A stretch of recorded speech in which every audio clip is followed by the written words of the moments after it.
Welcome to Layer of the Alchemist, where we discuss all things heavy metal and hard rock. This is my third attempt at this video. There's a pretty serious storm going on outside. In my first try, the power went out in the house. My second try, a tornado warning started going off and things were beeping and everything all around. And I thought, maybe I should wait to do this later. But then I thought, what more perfect of a backdrop for a video like this than some rolling thunder and pouring rain? So here we are, this episode, the first in a series of what I'm calling In Defense Of, where I take an album that I really like that a lot of other people don't like, and I come to its defense. These are going to be albums that often appear at the bottom of people's lists when they're ranking that artist's catalog, or maybe they're just albums that came out at a bad time and just people overlooked them for whatever reason, but I love them and I'm coming to their defense. So the album that I've picked for today is from one of my favorite hard rock bands of all time, one of the greatest hard rock bands of all time. Maybe the rolling thunder and pouring rain gave it away, but the album is Flick of the Switch by AC/DC. Now, I love this record. This is a 10 out of 10 for me, and maybe one of the last great AC/DC albums. But I can kind of understand why some people missed this record or may not care for it. Part of it, I think, has to do with timing. In 1980, they released Back in Black, one of the biggest selling records of all time in any genre, one of the greatest rock records of all time. Bunch of songs from that album got heavy radio airplay that still get heavy radio airplay to this day. And then the follow-up, For Those About to Rock, came out in 1981.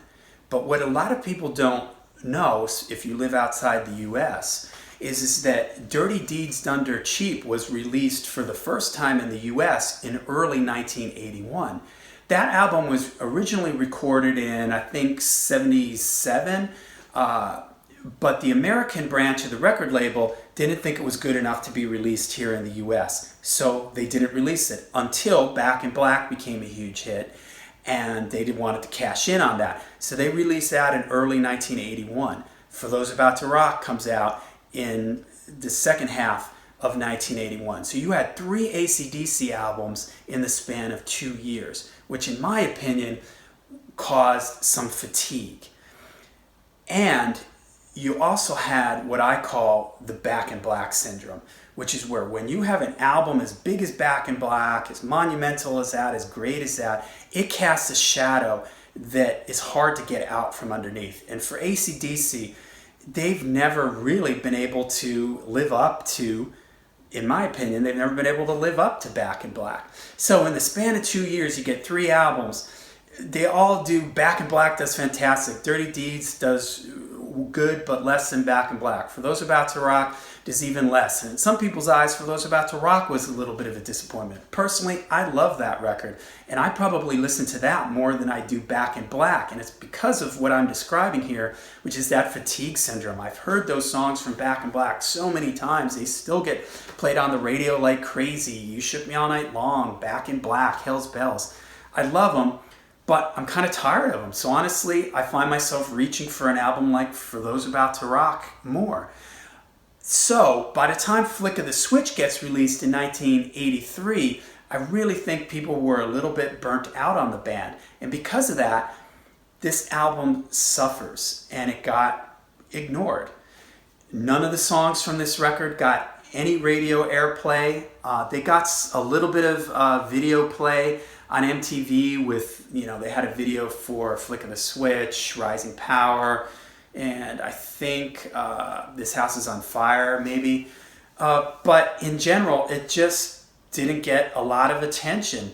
And because of that, some people don't really even know much about this record. The other thing that I think why people don't care for Flick of the Switch is because of the production.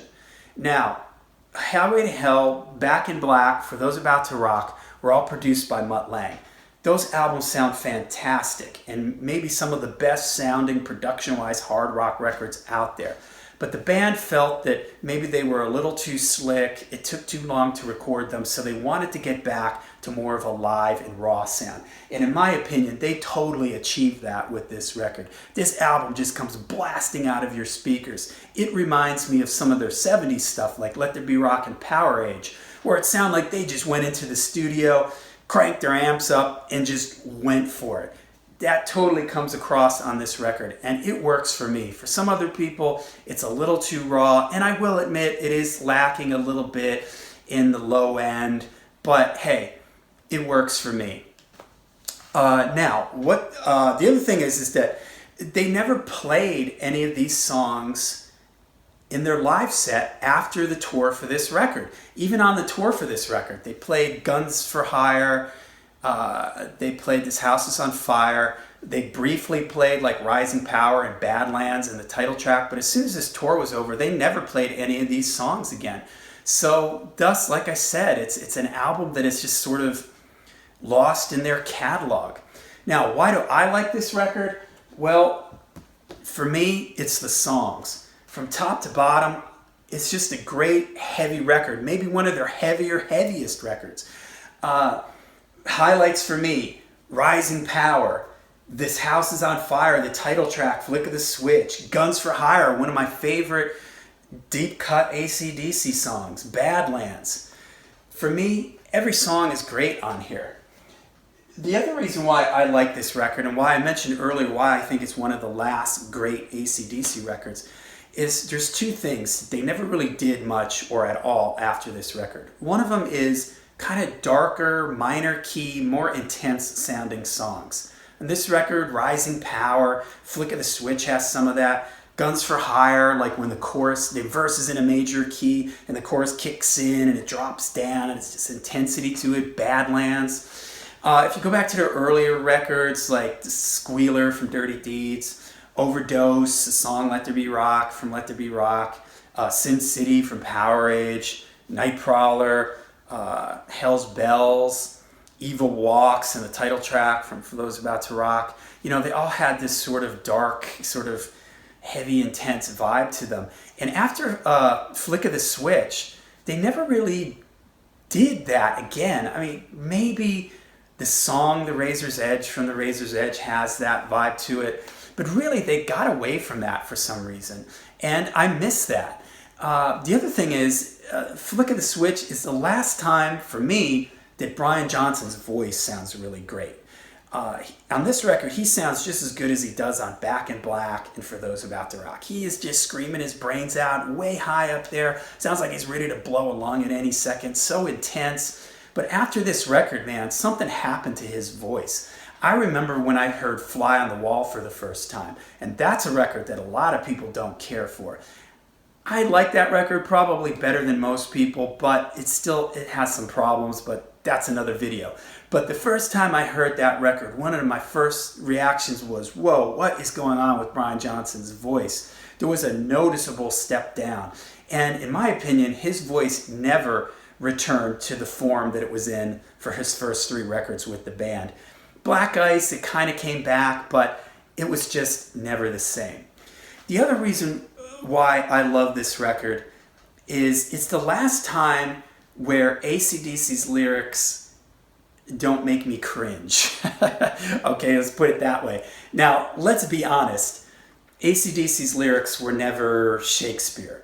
But at least like during the Bon Scott era, there was a lot of like clever wordplay and twists of the tongue and innuendos. And during the Brian Johnson era, a lot of cool song titles. Flick of the Switch, you know, like Guns for Hire. Bedlam in Belgium is like telling a story. The title track, Flick of the Switch, Rising Power. They're just like cool lyrics. After this, the lyrics just got really like dumbed down and just really, I don't know, man, they just lost something.